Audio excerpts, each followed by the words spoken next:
There are places on our planet that defy simple description.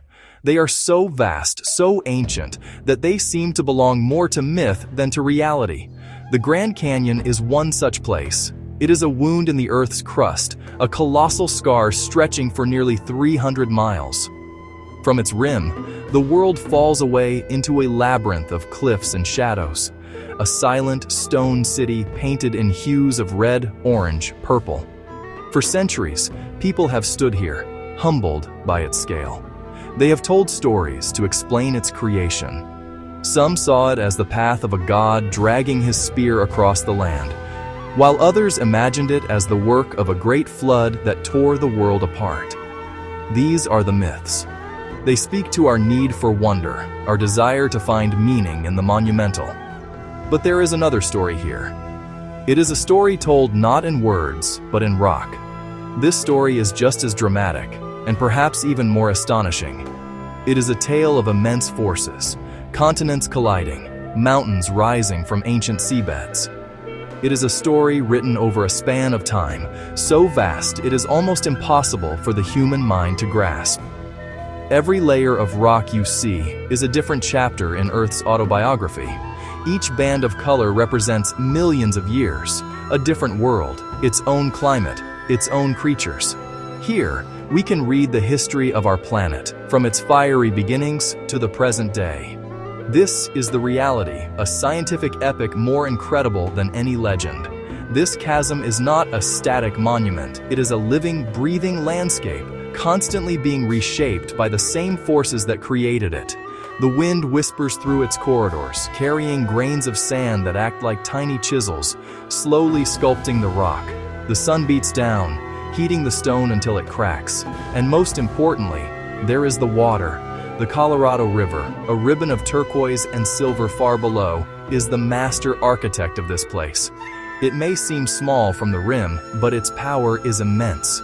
For millions of years, it has been relentlessly carving its way down through the rock, deepening and widening the canyon with every passing moment.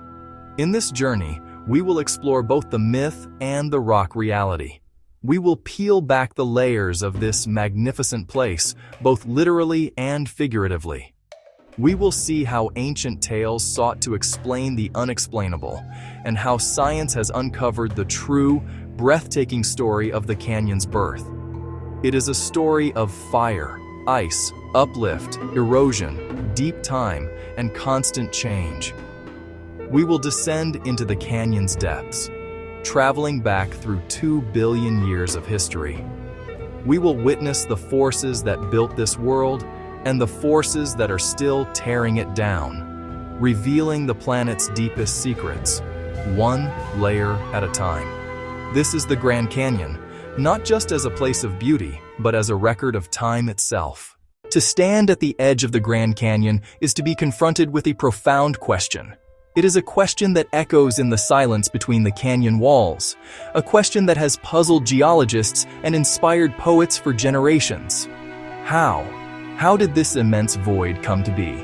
It seems impossible that something so grand could be the result of slow natural processes. The scale is simply too large. You could fit all the world's rivers inside it and still have room to spare. The sheer volume of rock that has been removed is staggering, enough to build a mountain range. It is a geological puzzle of the highest order. The answer is not a simple one. It is a complex story with many different actors, all playing their part over an immense time scale. It involves the slow, inexorable rise of an entire subcontinent, the Colorado Plateau, lifting these layers of rock thousands of feet into the sky. It involves the fiery fury of volcanoes, which periodically poured rivers of molten lava into the canyon, creating temporary dams that blocked the river's path. And at the heart of it all, it involves the patient, relentless work of one of the world's great rivers, the Colorado River, armed with an endless supply of sand and gravel, grinding its way down through stone. This place is a testament to the power of water and time. The Colorado River, born in the high mountains of the Rockies, carries with it an enormous load of sediment. These tiny particles of sand, silt, and clay are the river's teeth. As they are swept downstream, They scour the riverbed, acting like liquid sandpaper. During flash floods, this process is amplified 1,000-fold. The river becomes a raging torrent, capable of moving massive boulders and tearing away huge chunks of the canyon walls. It is a process of destruction that is also an act of creation, for without this erosion, the canyon's magnificent depths would never have been revealed to us. So how was the Grand Canyon truly formed? To answer this, we must become detectives of deep time. We must learn to read the clues left behind in the rock layers, in the fossils of ancient creatures, and in the very shape of the landscape itself. We will journey from the oldest rocks at the very bottom of the canyon, the dark, crystalline Vishnu schist, to the youngest layers at the rim. We will witness the birth and death of ancient seas, the rise of mountains, and the slow, steady march of erosion. This is the story of 2 billion years of Earth's history, compressed into one spectacular view, a story that begins with a single drop of rain. To truly understand the Grand Canyon, we must travel back, not just a few million years, but billions. We must descend to the very bottom, to the darkest and oldest part of the canyon. Here, in the inner gorge, we find a different kind of rock. It is not the familiar red sandstone we see from the rim. This is the Vishnu schist. It is a dark, twisted crystalline rock, gleaming with mica. This is the foundation of the canyon, the basement of time. These rocks tell a story of a world almost alien to us, a world that existed nearly 2 billion years ago, long before the dinosaurs, before the first fish, even before complex life itself had truly begun. These ancient rocks were not always as we see them today. They began their life as layers of mud, sand, and volcanic ash, settling on the floor of a primordial sea. Over immense periods, these sediments were buried deeper into the Earth's crust. Pressure and heat rose to unimaginable levels. The rocks were cooked, squeezed, folded, like clay in a giant's fist. This process, metamorphism, transformed them completely. Their original character was erased, and they were reborn as hard, crystalline schist and gneiss. Close up, Vishnu schist and banded gneiss, folded layers. They are the mangled roots of a colossal mountain range long vanished. Imagine a mountain range as high as the Himalayas, right here. That is what these rocks suggest. A chain of volcanic islands, much like modern Japan, collided with ancient North America. The collision was a slow-motion catastrophe lasting millions of years. It crumpled the seafloor, thrusting it upward into towering peaks. For a time, those mountains dominated the land, but no mountain, however mighty, can stand against erosion forever. The moment they rose, they began to die. Wind, rain, ice began their relentless assault. Grain by grain, pebble by pebble, the mountains were worn down. Rivers carried the debris away, slowly leveling the landscape. Over hundreds of millions of years, peaks ground down to a flat, featureless plain. All that remains of that Himalayan scale range are these dark, contorted roots exposed at the bottom of the Grand Canyon. They are a silent testament to a lost world, a world of fire and pressure, of mountain building and continental destruction. This is where the canyon story begins, in the deep, dark heart of a vanished mountain range. After the ancient Vishnu mountains were worn down to a flat plain, a profound silence fell upon the land. For hundreds of millions of years, this surface was exposed to the elements. But something is missing from the story here. As we look at the layers of rock in the canyon, we see the dark Vishnu schist at the bottom, and then, sitting directly on top of it, we find younger layers of sandstone and shale. There is a sharp, clean line separating them. This line represents a gap in the geological record. It is a missing chapter in Earth's autobiography, a period of time that is simply gone. Geologists call this gap the Great Unconformity. This is not a small gap. The Vishnu schist below is about 1.7 billion years old. The first sedimentary layer above it, the Tapete sandstone, is only about 525 million years old. That means there are over 1 billion years of history missing from the rock record right here. 1 billion years. That is nearly a quarter of the entire history of our planet. It is an almost unimaginable span of time, and in this place, there is no physical record of it. It is as if someone tore 1,000 pages from the middle of a book. What happened during this immense period of lost time? Where did the rocks that should be here go? The story of the Great Unconformity is a story of erosion. During those billion years, this part of the continent was mostly above sea level. It was a stable, quiet landmass, but it was not immune to the slow, patient work of wind and water. Any sediments that were deposited during this time were subsequently worn away and carried off to other parts of the planet. The land was scrubbed clean, planed down to a near perfectly flat surface. It was a time of geological amnesia, a great forgetting, where the Earth's memory was wiped clean. The evidence of what happened here was erased before it could be preserved. This phenomenon is not unique to the Grand Canyon. The Great Unconformity is found in rock outcrops all over the world. It marks a global event, a time when ancient continents were being steadily eroded. It represents a long period of planetary stability before the next great chapter of Earth's history began. Standing here, looking at this simple line in the rock, is a humbling experience. It reminds us that the geological record is not complete. It is a story with missing pieces, a puzzle with lost clues. This clean break in the stone speaks not of what is there, but of what has been lost to the depths of time. After 1 billion years of silence and erosion, the world began to change. The flat, barren plain that had been North America began to sink. Slowly, inch by inch, the sea moved in. About 525 million years ago, a shallow tropical ocean flooded the continent. This was the beginning of a new era, deposition, where new layers of rock would be laid down on the Great Unconformity. The first layer to form in this new world was the Tapeats sandstone. It is the wide, cliff-forming layer you can see sitting directly on top of the dark Vishnu schist. This sandstone tells the story of a primeval beach. As the sea advanced, it brought with it waves that crashed upon the shore, just as they do today. These waves broke down the rock, creating vast quantities of sand. The sand was washed back and forth, sorted by the endless motion of the water, and eventually settled into a thick blanket covering the ancient plain. If you could have stood here 500 million years ago, you would have been standing on a wide sandy beach at the edge of a calm, warm sea. The world was quiet. There were no birds in the sky, no trees on the land. Life existed almost entirely within the water. The creatures that lived in this ancient sea were simple. There were no fish, no sharks, no whales. The dominant life forms were trilobites, a kind of ancient arthropod, distantly related to modern crabs and insects. They scuttled along the sandy bottom, foraging for food.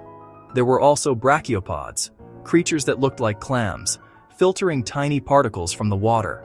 Life was just beginning to experiment with complex forms. This period is known as the Cambrian explosion, a time when the diversity of life on Earth suddenly blossomed. The fossils of these creatures are now found preserved within the layers of rock in the Grand Canyon. As the sea continued to rise, the shoreline moved further inland. The sandy beach environment was replaced by deeper, muddier waters. This change is recorded in the next layer of rock, the Bright Angel Shale. This is a soft, greenish rock that forms gentle slopes above the steep cliffs of the Tapeats sandstone. It is made of fine mud and silt that settled out of the calm, quiet water far from the shore. It is rich in the fossils of trilobites and other marine creatures, providing us with a beautiful snapshot of this ancient ecosystem. The transition from sand to mud tells a clear story. The sea was getting deeper, and the world was being drowned. The layers of rock in the Grand Canyon act like a diary. Each layer, or stratum, records the environment in which it was formed. After the deep muds of the Bright Angel Shale were deposited, the sea continued to change. The water became clearer and warmer, creating the perfect conditions for a new kind of sediment to form. This led to the creation of the Mauve limestone, the third layer in this great sequence. Limestone is a different kind of rock. It is not made from sand or mud eroded from the land. Instead, it is made mostly from shells and skeletons of marine creatures. This limestone tells of a clear, tropical sea, similar to the waters around the Bahamas today. The water was far from any landmass, so very little mud or sand could reach it.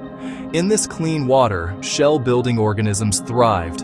When they died, their tiny shells rained down onto the seafloor, accumulating over millions of years into a thick lime mud. Over time, that mud was compacted and cemented into hard gray limestone. The Mauve limestone forms steep cliffs, marking the deepest water of the Cambrian Sea. Together, these three layers, Tapete sandstone, Bright Angel shale, Mauve limestone, tell the story of a single marine transgression, a sea advancing over land. It is a perfect textbook example. First, the sandy beach of the Tapetes, then the deeper water mud of the Bright Angel shale, and finally, the clear offshore limestone of the Mauve. Geologists call this a fining upward sequence, recording the slow, steady deepening of the ocean. It is a simple, elegant story, written in stone, of a world slowly submerged over tens of millions of years. But the story does not end there. For what the sea gives, the sea can also take away. After the limestone was deposited, the sea began to retreat. The water levels fell and the land re-emerged. This is recorded as another unconformity, a period of erosion. This cycle of advancing and retreating seas repeated many times over hundreds of millions of years. Each cycle laid down another sequence of sedimentary rocks, another chapter in the canyon's tale. Sandstones, shales, limestones, each one recording a different world, a different environment, a different time. The Grand Canyon is famous for its horizontal layers. They look like a perfectly stacked pile of pancakes, stretching for miles in every direction. This perfect horizontality tells us something very important. It tells us that for hundreds of millions of years after they were deposited, these rocks were left almost completely undisturbed. While other parts of the world were being twisted, folded, and broken by tectonic forces, this region remained remarkably stable and flat. It was a quiet corner of the planet. But this long period of peace was not destined to last forever. The forces of geology were slowly gathering strength. About 70 million years ago, a dramatic event began to unfold. Far to the west, the tectonic plate beneath the Pacific Ocean began to slide underneath the North American continent. But it did so at an unusually shallow angle. Instead of diving deep into the Earth's mantle, the oceanic plate scraped along the bottom of the continental plate for hundreds of miles inland. This created immense friction and compression. The result was a period of intense mountain building known as the Laramide orogeny. This event gave birth to the modern Rocky Mountains, which rose up from the plains in a magnificent display of geological power. The region of the Grand Canyon was caught up in this continental-scale collision. The compressional forces buckled the crust, creating a series of large folds and faults. You can see evidence of this today. In some parts of the canyon, the once perfectly flat layers are gently bent into broad arches and troughs. In other places, they are broken and offset by massive fractures in the rock, or faults. One of these, the Bright Angel Fault, runs right through the Grand Canyon Village area and is responsible for creating a major side canyon. This was a time of immense stress, when the Earth's crust was being squeezed and deformed. Yet, something remarkable happened here. Or rather, something remarkable did not happen. While the Rocky Mountains to the east were being thrust thousands of feet into the air, this region was different. Instead of crumpling into a jagged mountain range, the entire block of land, an area we now call the Colorado Plateau, began to rise as one enormous, coherent piece. It was lifted upwards, almost like a giant elevator, without much internal folding or distortion. The layers of sedimentary rock remained mostly flat. This was the critical event that set the stage for the canyon's creation. It created a high plateau, but not a mountain range. Section 6. The uplift of the Colorado Plateau was not a sudden, violent event. It was an incredibly slow process, occurring over tens of millions of years. It rose at a rate of perhaps only a few inches every 1,000 years. It was so slow that if you had been alive to witness it, you would never have noticed it happening.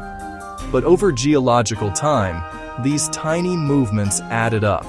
In total, the entire region was lifted more than 2 miles into the sky. The ancient seabeds that had been at or below sea level were now perched at an elevation of 7,000 to 9,000 feet. This monumental lift was the first key ingredient in the recipe for the Grand Canyon.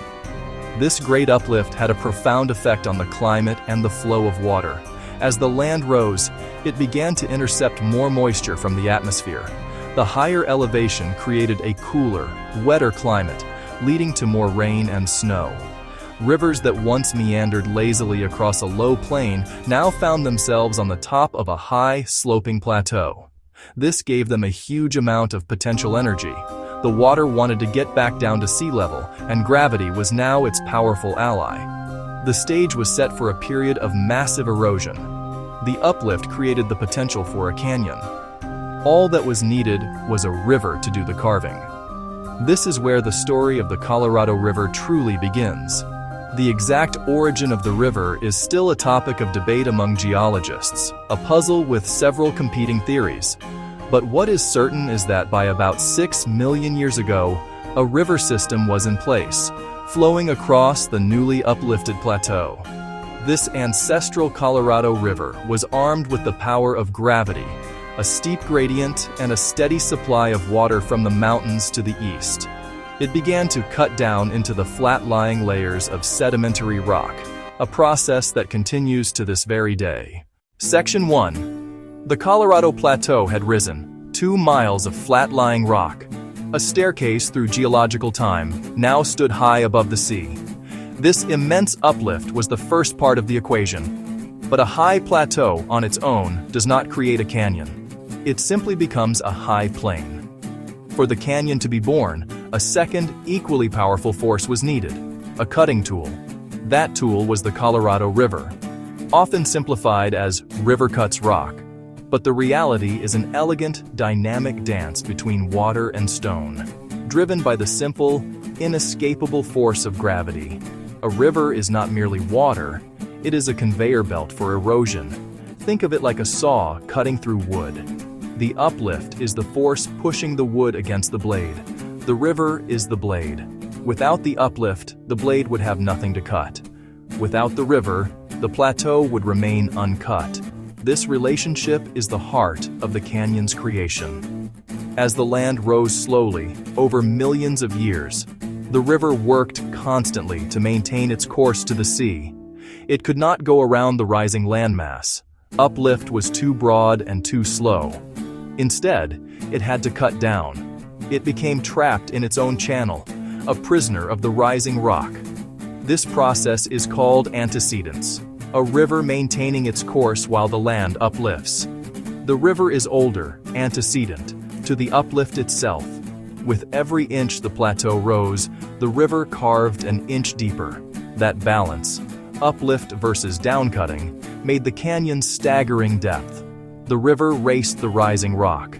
For the last 6 million years, it's been winning. It has sliced downward through layer after layer of ancient history, from the young Kaibab limestone at the rim to the ancient Vishnu schist at the bottom. The result? This magnificent chasm, a direct expression of energy unleashed by the plateau's rise. All the potential energy in that 2-mile-high block of crust converted into the river's kinetic energy, the power to move rock and sculpt a landscape. The river's journey, a relentless descent. Thousands of feet over hundreds of miles.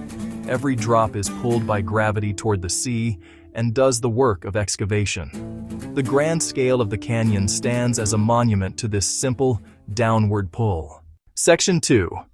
How can mere water, a substance so soft and yielding, cut through solid rock? It seems impossible. You can pour water over a stone for a lifetime, and nothing will happen. The secret is not in the water itself, but in what it carries, and in the immense span of time over which it works. The process begins high in the mountains with a single drop of rain or a single snowflake. As this water flows downhill, it gathers momentum and begins to pick up tiny particles of dirt and sand. These particles are the river's tools, the grit on the sandpaper, the teeth on the saw blade. This process is called abrasion. As the Colorado River flows, it carries a tremendous load of sediment, sand, silt, gravel. This sediment is held in suspension, turning the water into a churning, abrasive slurry. As this slurry rushes over the riverbed, the particles constantly scrape, grind, and scour the rock. Every grain of sand acts like a tiny chisel, chipping away an infinitesimal piece of the canyon floor. One grain of sand does almost nothing, but trillions upon trillions of grains, carried by a powerful current over millions of years, can carve through the hardest stone on Earth. It is the ultimate testament to the power of small, persistent actions. Another force at work is simple hydraulic action. This is the sheer force of the moving water itself. Water is forced into cracks and fractures in the riverbed. The pressure builds, compressing the air trapped inside. As the water swirls away, the pressure is released and the air expands explosively, weakening the rock and breaking off fragments. During floods, this force becomes immense, capable of plucking large boulders from the riverbed and hurling them downstream. These boulders then become battering rams, crashing into the canyon walls and breaking off even larger pieces of rock in a chaotic, powerful display. Over time, these processes of abrasion and hydraulic action work together, relentlessly deepening the river channel. But the canyon is not just deep, it is also incredibly wide. This is the work of other forces. Rain, ice, and wind attack the canyon walls. Water seeps into cracks, freezes, and expands, wedging the rock apart. Weaker layers of shale erode more quickly than harder layers of sandstone and limestone, undermining them until huge slabs of rock collapse under their own weight and tumble down to the river below. The river then carries this debris away, clearing the way for the process to begin again. The canyon is thus widened from the sides as it is deepened from the bottom. Section 3. The river's teeth. The sediment carried by the Colorado River is the key to its erosive power. But where does all this material, the river's teeth, come from? The journey begins hundreds of miles away, in the high peaks of the Rocky Mountains. Here, snow and ice grind away at the mountains, creating a steady supply of rock and sand. Tributary rivers, like the Green, the Gunnison, and the San Juan, flow down from these mountains, collecting this sediment and funneling it all into the main channel of the Colorado. By the time the river reaches the Grand Canyon, it has become a powerful, sediment-laden artery, carrying the debris of an entire continent within its flow. Before the construction of modern dams, the Colorado River was one of the siltiest rivers in the world. It was often called the Red Bull, or too thick to drink, too thin to plow. It is estimated that it carried an average of 500,000 tons of sediment through the canyon every single day. That is the equivalent of thousands of dump trucks full of sand and gravel, passing a single point every 24 hours. This incredible load of abrasive material is what made the river such an effective cutting tool. It was not a clear mountain stream. It was a gritty, powerful, unstoppable force of nature, a river of liquid sandpaper. You can see the evidence of this sediment transport written in the rocks themselves. In quieter parts of the river, where the current slows, the sand settles out, forming ripple marks on the riverbed. These small, wave-like patterns are a perfect record of the water's flow. Preserved like fossils, in the layers of sandstone that make up the canyon walls, you can find ancient, petrified ripple marks from 500 million years ago, showing that the same physical processes we see today were at work in the ancient seas that once covered this land. The river is simply continuing a story of sediment transport that is as old as the rocks themselves. Today, the river is a different creature. The Glen Canyon Dam, just upstream of the Grand Canyon, now traps most of this sediment in the reservoir of Lake Powell. The water released from the dam is cold and clear. The river has lost its teeth. While it can still erode through hydraulic action, its primary cutting tool, the massive load of sand and gravel, is now gone. This has fundamentally changed the canyon's ecosystem and its geological evolution. The river's color has changed from reddish-brown to a clear, deep green. The sandbars that were once replenished by yearly floods are now shrinking. The river's power has been tamed, and the rate of erosion has slowed dramatically. Section 4. A torrent of liquid time. While the day-to-day flow of the river does the slow, patient work of erosion, the most dramatic carving of the Grand Canyon happens during moments of extreme violence. Flash floods. The climate of the Colorado Plateau is arid, but when rain does come, it often arrives in sudden, intense thunderstorms. The dry, baked soil cannot absorb the water quickly enough.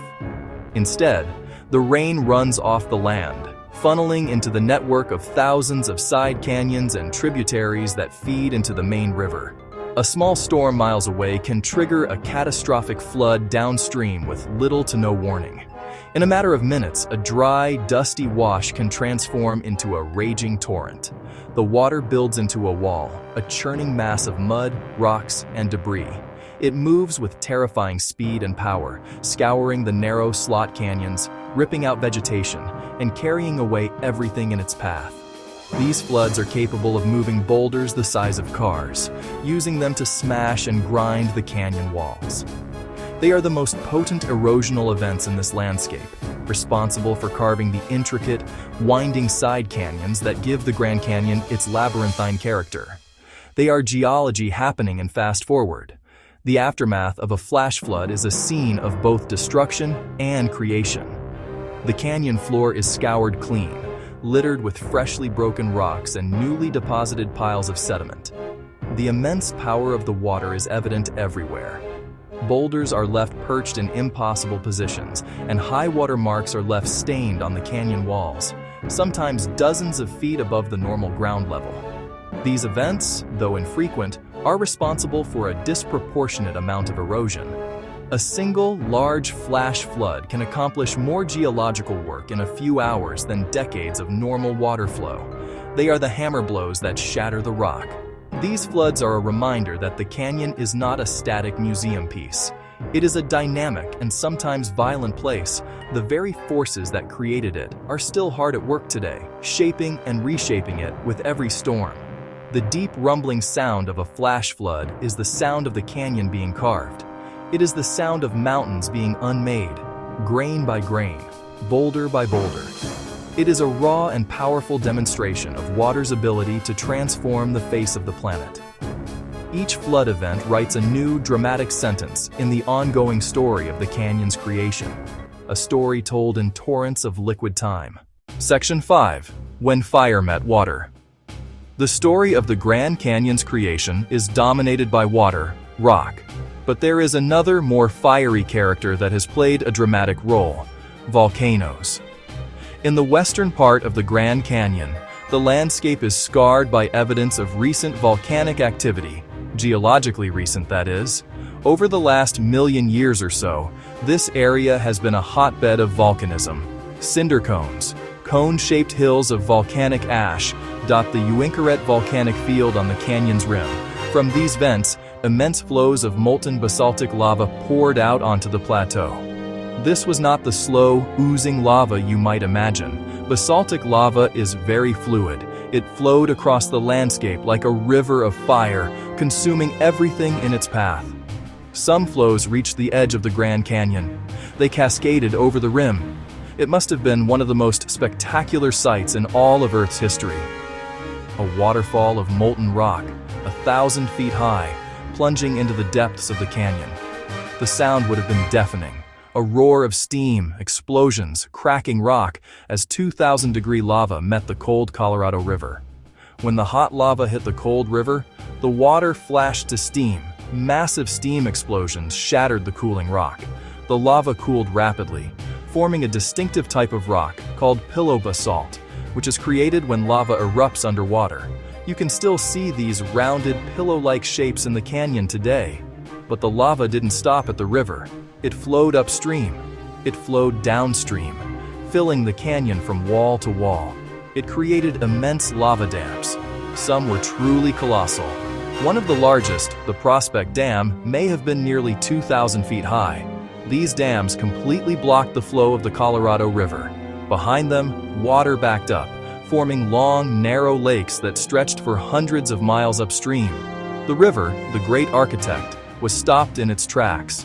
For a time, fire seemed to have conquered water. The canyon story took a dramatic turn. A barrier of black volcanic rock held the river captive. This set the stage for a geological struggle between the dam of fire and the imprisoned river.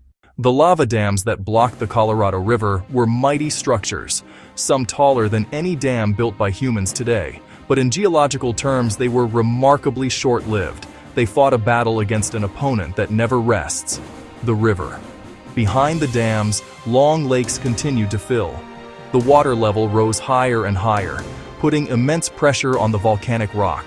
Water seeped into cracks and fractures in the lava, weakening it from within. The river also deposited its load of sediment into the still lakes, slowly filling them from the upstream end. Eventually, one of two things would happen.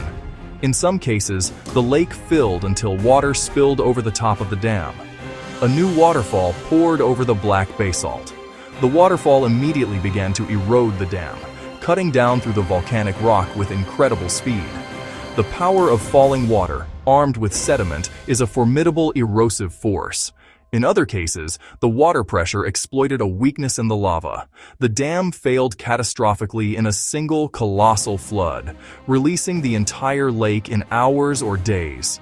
The collapse would have been almost unimaginably powerful. A wall of water, hundreds of feet high, thundered down the canyon, carrying massive chunks of broken dam. The mega flood could scour canyon to bedrock, move house-sized boulders, and reshape the river for miles downstream. Geologists find evidence of these floods as giant gravel bars and massive, out-of-place boulders stranded high on canyon walls. These floods were agents of immense and rapid change. At least 13 major lava dams formed and failed in western Grand Canyon over the last million years. Each one represents a dramatic cycle of fire and flood. The lava would pour in, the dam would form, the lake would fill, and the dam would be destroyed. Each time, the river won. Today, only black patches of basalt cling to the canyon walls. Remnants of lava falls remain, and piles of volcanic rock lie on the riverbanks. They are scars from a time when the canyon was a battleground between fire from below and water from above. The Grand Canyon, seen from the rim, is an immense open vista, a panorama of cliffs and mesas that stretches to the horizon. But this grand view hides a secret world, a world of intimate, narrow spaces hidden from the sun. These are the slot canyons. They are tributaries to the main Colorado River, carved not by a great river, but by the fleeting, violent power of flash floods. They are corridors of sculpted sandstone, so narrow that you can touch both walls at once. To enter one is to leave the vastness of the main canyon behind and step into a different realm, a cathedral of stone and light. These canyons are formed in the soft Navajo sandstone, Coconino sandstone. The rock here is uniform, without many layers, allowing water to carve vertically. Over thousands of years, repeated flash floods, carrying sand and gravel, have acted like a liquid saw, cutting a deep, narrow slot straight down into the rock. The process is slow, but the results are spectacular. The walls are smooth and flowing, polished by countless torrents of water.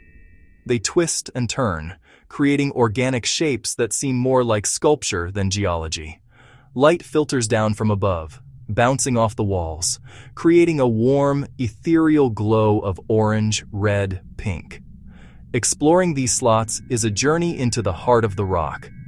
The air is cool and still. The silence is profound, broken only by the echo of your own footsteps or the distant call of a canyon wren. Here, the process of erosion feels immediate and personal. You can see the fluted grooves carved by swirling water.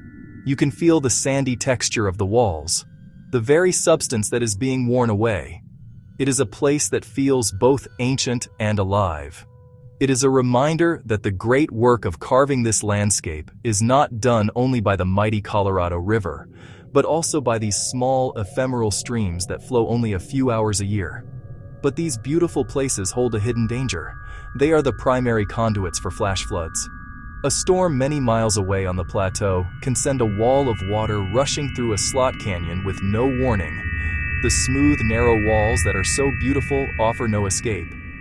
This is the paradox of the canyon. The very forces that create this stunning beauty are also forces of immense and sudden violence.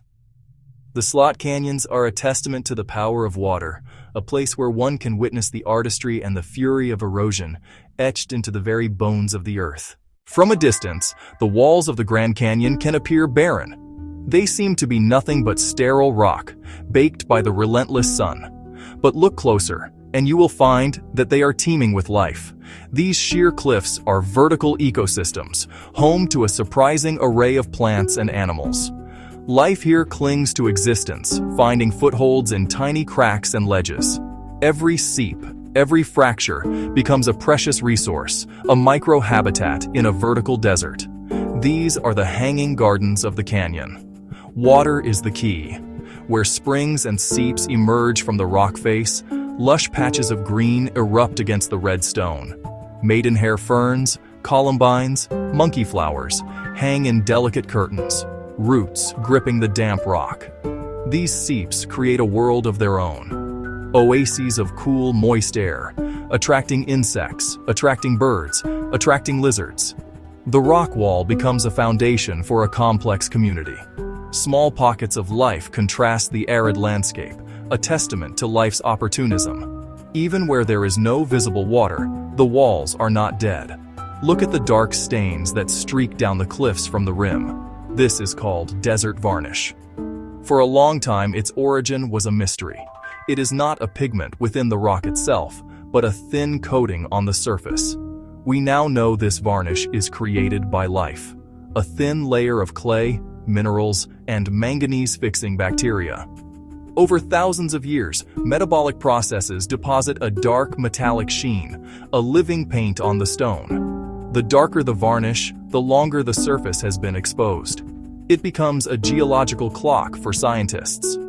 Some native peoples, like the ancestral Puebloans, pecked through the dark layer to lighter rock, creating petroglyphs. Animals, people, symbols remain perfectly preserved for centuries. Light forms contrasted with the dark, living canvas. The canyon walls are not just geology. They are a living tapestry of rock, water, and life itself. Section 3. A personal encounter with deep time. We have spoken of the great unconformity, the immense gap in the geological record, where over 1 billion years of Earth's history is simply missing. It is an abstract concept, a line on a geological diagram. But here in the Grand Canyon, you can physically touch it. In places like the Inner Gorge, you can stand with one hand on the ancient, twisted Vishnu schist, and the other hand on the Tapete sandstone directly above it. In that simple act, your hands span a chasm of time so vast that the human mind can scarcely comprehend it. It is one of the most profound experiences in all of geology. Let us put this into perspective. The rock beneath your lower hand is 1.7 billion years old. It is the root of a long-vanished mountain range. The rock beneath your upper hand is 525 million years old. It is the sand of a primeval beach. The time that passed between the formation of these two rocks is more than twice as long as the entire history of animal life on this planet.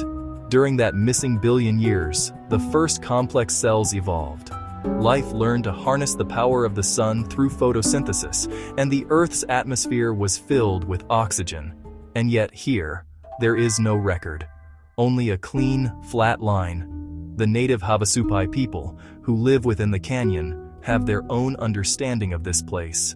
Their myths do not speak of unconformities or geological eras. Instead, they tell of two creator gods. In their origin story, one god created the winding river, and another created the vast, silent canyon. For them, this place is sacred, the very origin of their people. This mythic explanation, born from a deep connection to the land, seeks to explain the same fundamental mystery: the separation of the deep, dark rocks from the layers above. It is a story that captures the profound sense of otherness one feels when confronted with this boundary in stone. Touching this surface is a humbling lesson in the scale of our own existence. All of human history, all of our triumphs and struggles, is a mere blink of an eye compared to the time lost in this single line. It connects us to a past that is almost unimaginably deep. It is a reminder that the story of our planet is written in rock, but that it is an incomplete story. There are missing pages, lost chapters. The great unconformity is not just an absence of rock, it is the presence of time itself, in all its crushing, awe-inspiring immensity. It is a direct, physical link to the great forgetting. Section 4. The story of a single storm. Change in the Grand Canyon happens on two vastly different timescales. There is the slow, imperceptible grind of daily erosion, and there are the sudden, violent bursts of activity that reshape the landscape in an instant. To understand the latter, we can look at the story of a single storm. In the summer of 2018, a powerful monsoon thunderstorm stalled over the canyon's north rim, directly above a popular trail and campground near Supai Village. In just a few hours, it unleashed a deluge of rain onto the dry, rocky landscape. The water had nowhere to go but down. The runoff funneled into Havasu Creek, a tributary famous for its beautiful turquoise water and spectacular waterfalls. Before-after, clear turquoise Havasu Falls, now a raging brown torrent after the 2018 flood. The creek transformed. A flash flood began, gathering force as it tore down the side canyon. It was not just water, it was a slurry of red mud, rocks, and uprooted trees. The Havasupai people, who have lived here for centuries, recognize the danger signs, the sudden change in the water's color, the deep rumbling sound echoing down the canyon. They evacuated tourists and moved to higher ground, knowing what was coming. The flood was a force of nature they have long respected and understood. The flood wave that hit the campground was immense. It tore through the area, destroying bridges, rerouting the creek bed, and burying the idyllic waterfalls in tons of mud and debris. The beautiful turquoise pools vanished, replaced by a churning, brown chaos. It was a dramatic demonstration of how quickly this landscape can change. A place that had been stable for decades was completely altered in a matter of hours. The geological reality of the canyon, often hidden beneath its beauty, was laid bare. This was not just a park. It was a dynamic system, an active workshop of erosion. Yet this event, so destructive on a human scale, is simply part of the canyon's natural cycle. Such floods are the architects of this place. Within months, the creek began to find its new course. The travertine pools began to reform. The waterfalls, though changed in shape, began to flow clear again. The flood had created new features, new channels, new deposits of rock. It was a reset. The myth of a timeless, unchanging landscape was shattered by the reality of a single storm. It was a powerful reminder that the story of the Grand Canyon is not over. It is being written and rewritten with every flood. In the western Grand Canyon, the river flows through a section known as the Lower Granite Gorge. Here, the evidence of past volcanism is everywhere. Black basalt rock clings to the canyon walls, a stark contrast to the reddish sedimentary layers. These are the remnants of the great lava dams that once blocked the river. They are the ghosts of a fiery and violent past. One of the most famous remnants is known as the lava bathtub ring. It is a line of basalt, stuck high on the canyon wall, hundreds of feet above the current river level. It marks the high water line of one of the ancient lakes that formed behind a lava dam. This bathtub ring tells a fascinating story. It shows us exactly how high the water level rose, trapped by a dam of molten rock. You can trace this line along the canyon wall, imagining a vast, silent lake filling this gorge. The river, for a time, was stilled, but the bathtub ring is not just a high water mark. It is a piece of the dam itself. As the lava flowed into the lake, it cooled at the water's surface, forming a crust. This crust adhered to the canyon walls, creating the ring. It is a fossilized lake surface, a memory of a time when fire and water were locked in a dramatic stalemate. Indigenous myths of the region also speak of this conflict. Some stories from the Hualapai people tell of a great spirit who was angered and caused the mountains to spew fire. This fire flowed into the river and stopped the water. The people were afraid, but a hero convinced the gods to make the water flow again. This story, passed down through generations, is a mythic interpretation of a real geological event. It captures the essence of the lava dam's formation and its eventual failure. It shows how ancient peoples observed their landscape and created powerful narratives to explain its most dramatic features. Today, river runners float past these basalt remnants. They can touch the black, abrasive rock that once formed a dam over 1,000 feet high. They can see the gravel bars left behind by the cataclysmic floods that destroyed them. These are not just geological curiosities, they are scenes from a geological crime. The evidence is all here. The weapon, the lava, the struggle, the lake, and the violent aftermath, the flood deposits.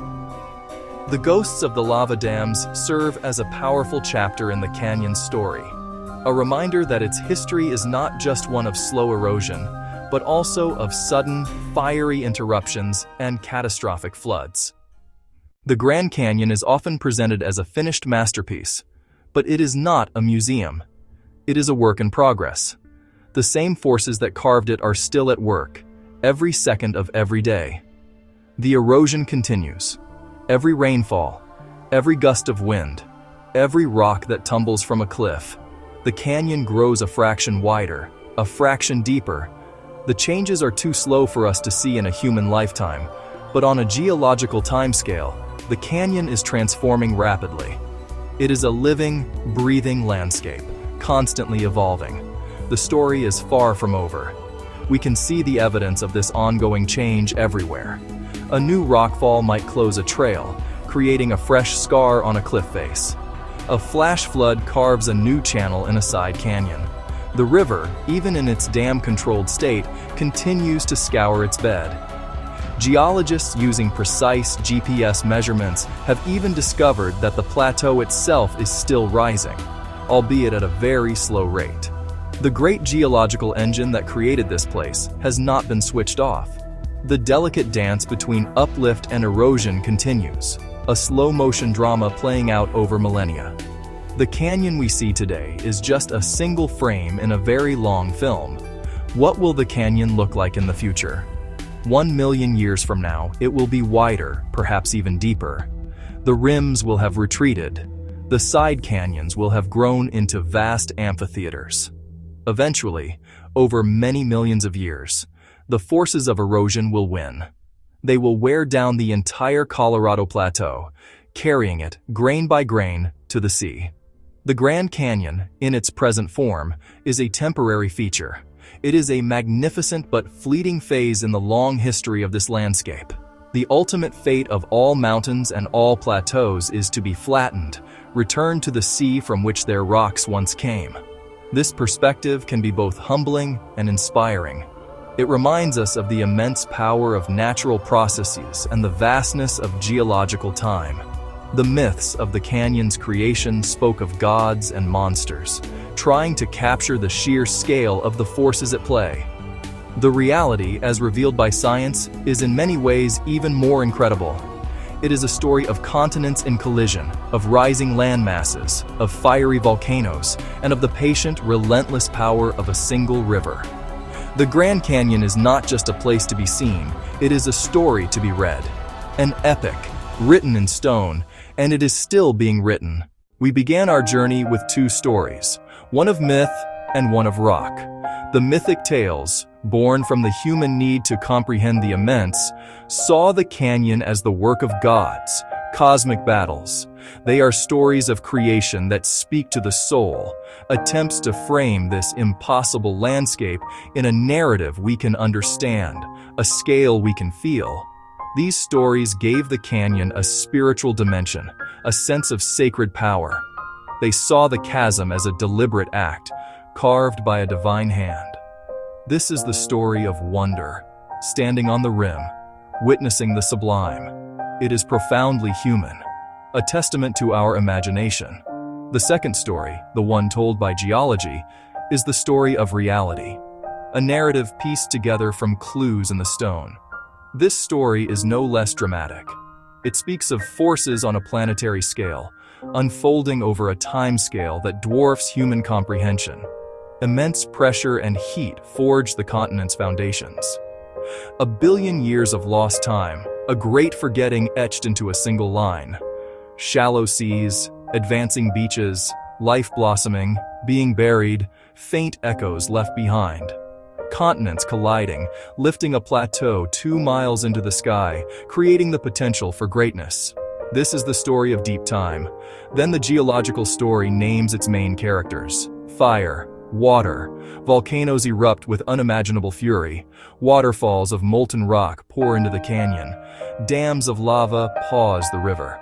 The river itself, patient, relentless, armed with the teeth of mountain-born sediment, tirelessly sawing through 2 billion years.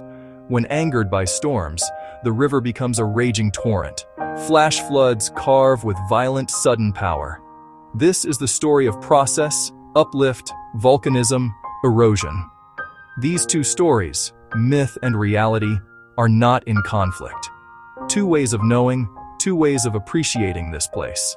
Science does not diminish the wonder. It enhances it. To understand the immense journey each layer of rock has taken, to comprehend the forces that lift and carve this landscape, is to deepen our sense of awe. Geological reality is a creation myth, grander and more complex. The Grand Canyon is not just a beautiful place, but a library of time, a dynamic, living monument to our planet's epic story. The Grand Canyon is, in the end, a story about time. It compresses an almost unimaginable history into a single, breathtaking vista. The rocks at the bottom are nearly half the age of the Earth itself, while the river that carved them is, geologically speaking, a recent arrival. The canyon teaches us that time can be measured in different ways. There is the slow, patient time of sedimentation and uplift.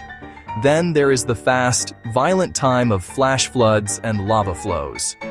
The canyon is the product of both these rhythms, a symphony of slow movements and sudden crescendos. This vastness of time is what truly humbles us. Standing on the rim, our own lives, and indeed all of human history, shrink to an insignificant flicker. We are temporary observers of a process that began long before we existed and will continue long after we are gone. This perspective is a profound gift. It connects us to the history of our planet in a visceral way, reminding us that we are part of a much larger and older story. The canyon is a clock that measures eons, and its scale forces us to reconsider our own place within that timeline. It is a powerful antidote to the short-sightedness of our everyday lives, a landscape that demands a longer view. And so we are left with this resonant image. The hard, ancient rock, representing the deep past, the foundation of the world. The flowing, dynamic water, representing the present, the force of change and creation. And the human presence, standing at the edge, a being of fleeting consciousness, able to look back and comprehend the story that connects them. The Grand Canyon is the place where these three elements, rock, water, and consciousness, meet. It is a place that invites us to contemplate our relationship with the planet, with time, and with the immense natural forces that have shaped our world and continue to shape our future. The story is not over. The river still flows. The rain still falls. The rocks still crumble. The canyon is still being made right now as we watch. Every grain of sand carried downstream is a word and a sentence that is still being written. The Grand Canyon is more than just a chasm in the ground. It is a river of time, flowing from the Earth's deep past into an unknown future. And we are privileged for a brief moment to stand on its banks and witness its majestic unfolding journey.